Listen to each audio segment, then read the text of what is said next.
जो समय की कद्र नहीं करते, समय उन्हें मिटा देता है। जो हालातों से हार मानते हैं, मुकद्दर उनसे किनारा कर लेता है। मगर जो ठान लें बदलने की राह, आदतों से शुरुआत करते हैं, वही दीपक बनकर अंधेरे को भी रोशन कर देते हैं। नमस्कार दोस्तों, मैं मुनीश अरोड़ा आपका अपने YouTube चैनल पर हार्दिक स्वागत करता हूं। आज मैं आपके लिए एक ऐसी कहानी लेकर आया हूं जो स्टेफन कोवे की किताब the 7 habits of highly effective people पर आधारित है। चलिए शुरू करते हैं। दीपक एक छोटे से कस्बे में रहने वाला एक युवा था। वह बहुत मेहनती था और अपने सपनों को पूरा करने की उम्मीद में दिन रात काम करता था। लेकिन उसके जीवन में कुछ कमी थी। वह हमेशा असफलताएं झेलता था और उसके पास समय की कमी थी। एक दिन उसकी मुलाकात एक अनुभवी व्यक्ति से हुई जिसने उसे स्टेफन कोवे की किताब the 7 habits of highly effective people की सिफारिश की। यह मुलाकात उसे अपने जीवन को बदलने का पहला कदम बनी। पहली आदत, सक्रिय रहना। दीपक ने सबसे पहली आदत सक्रिय रहना का अभ्यास करना शुरू किया। उसने यह समझा कि उसकी जिंदगी की जिम्मेदारी खुद उसकी है। वह अब खुद को ऐसी परिस्थितियों में नहीं डालता था जहां वह केवल दूसरों पर निर्भर रहता। उसने अपने काम को व्यवस्थित किया और एक दिन के काम का योजना तैयार की। पहले दिन ही उसने समय पर उठकर अपनी सुबह की दिनचर्या को पूरा किया और इससे उसका आत्मविश्वास बढ़ा। दूसरी आदत, अंतिम परिणाम की सोच। अब दीपक ने यह तय किया कि उसे क्या हासिल करना है। उसने अपने जीवन के लक्ष्यों को स्पष्ट किया। उसने अपनी एक सूची बनाई जिसमें उसके सपने और उद्देश्य लिखे थे। वह जानता था कि यदि वह अपने लक्ष्यों को जानता है तो वह उन्हें प्राप्त करने के लिए सही दिशा में यात्रा कर सकता है। उसने यह तय किया कि उसे अपने करियर में एक सफल व्यवसायी बनना है और समाज में सकारात्मक बदलाव लाना है। तीसरी आदत, प्राथमिकताओं को महत्व देना। दीपक ने अब अपनी प्राथमिकताओं को समझा। उसने सीखा कि सभी कार्यों को समान महत्व नहीं दिया जा सकता।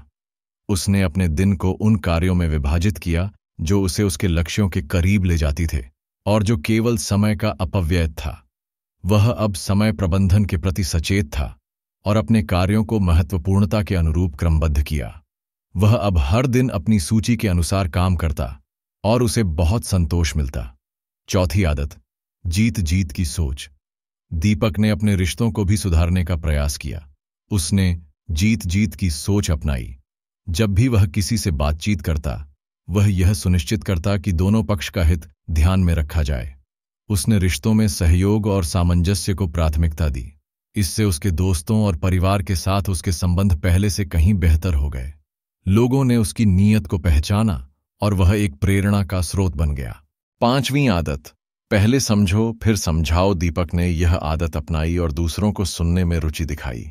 वह लोगों की बातों को ध्यान से सुनता, चाहे वह उसके सहकर्मी हों, परिवार या दोस्त।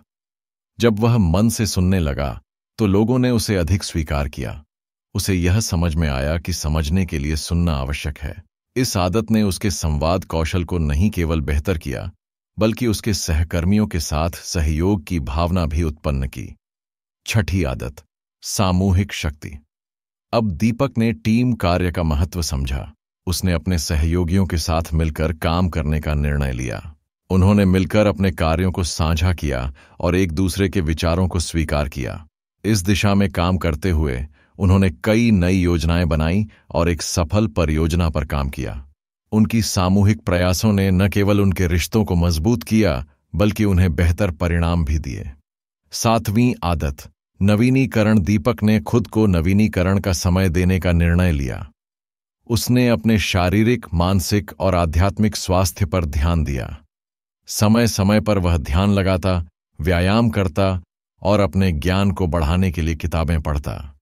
नवीनीकरण ने उसे मानसिक ताजगी और ऊर्जा दी, जिससे वह अपने कार्य में अधिक कुशल हो गया। इन 7 आदतों को अपनाने के बाद दीपक की जिंदगी में सकारात्मक परिवर्तन आने लगे। वह अब न केवल व्यक्तिगत रूप से अधिक सफल हो रहा था, बल्कि उसके आसपास के लोग भी उससे प्रेरित हो रहे थे। उसके दोस्त उसे सलाह मांगने आते और उसके सहकर्मी उसकी नेतृत्व कौशल की सराहना करते। 1 वर्ष बाद दीपक ने एक छोटा सा व्यवसाय शुरू किया। उसे पता था कि अपनी योजनाओं को क्रियान्वित करने के लिए उसे सभी आदतों का पालन करना होगा। उसने अपने व्यवसाय को बिना किसी बाहरी मदद के खड़ा किया और धीरे धीरे उसकी मेहनत रंग लाने लगी। उसके व्यवसाय ने पहले साल में ही अच्छा लाभ कमाया। दीपक ने अपने क्षेत्र में कामयाबी प्राप्त की और एक उदाहरण बना। दीपक ने अपने बिजनेस से अर्जित धन को समाज में योगदान देने का निर्णय लिया। उसने एक संगठन की स्थापना की जो युवाओं को कौशल विकास और उद्यमिता में सहायता करता है। उसने अपनी कहानी से प्रेरित होकर कई लोगों को नौकरी देने का काम किया। वह अब समाज के लिए एक प्रेरणा बन गया। आज दीपक एक सफल व्यक्तित्व बन चुका था, लेकिन उसकी यात्रा यहीं समाप्त नहीं हुई। उसने अपने जीवन में सीखे गए पाठों को साझा करने के लिए कार्यशालाएं आयोजित करना शुरू किया। वह युवाओं को सफलता के विभिन्न पहलुओं पर प्रशिक्षित करता और उन्हें उम्मीद दिलाता कि अगर वे मेहनत करें और सही मानसिकता अपनाएं तो वे भी सफल हो सकते हैं। दीपक की कहानी हमें यह सिखाती है कि सफल होने के लिए केवल मेहनत ही नहीं, बल्कि सही दृष्टिकोण और आदतें भी आवश्यक हैं। The 7 habits of highly effective people से मिली शिक्षाएं उसके जीवन को सकारात्मक दिशा में ले गईं।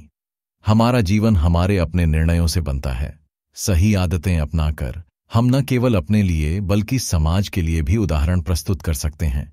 इस प्रकार दीपक ने न केवल अपने सपने पूरे किए बल्कि दूसरों के जीवन में भी बदलाव लाने का कार्य किया।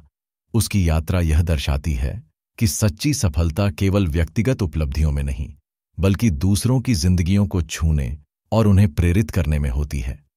अगर आपको यह कहानी पसंद आई हो तो इसे लाइक करें, शेयर करें और ऐसी ही प्रेरणादायक कहानियों के लिए मेरे YouTube चैनल को सब्सक्राइब करें।